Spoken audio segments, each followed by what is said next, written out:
From crane-like hoists in ancient quarries to today's autonomous crawlers, construction machinery has quietly reshaped human skylines.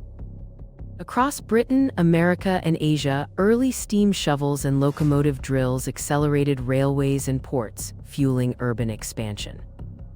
In Japan, post-war innovation fused precision hydraulics with compact footprints, enabling dense city work while preserving historic neighborhoods in Osaka and Tokyo. Case studies reveal the Panama Canal project leveraging giant dredgers and sister cranes, transforming global trade routes in a single decade. Today, digital twins and AI-guided machines continue the story, linking culture, labor, and engineering into a shared heritage.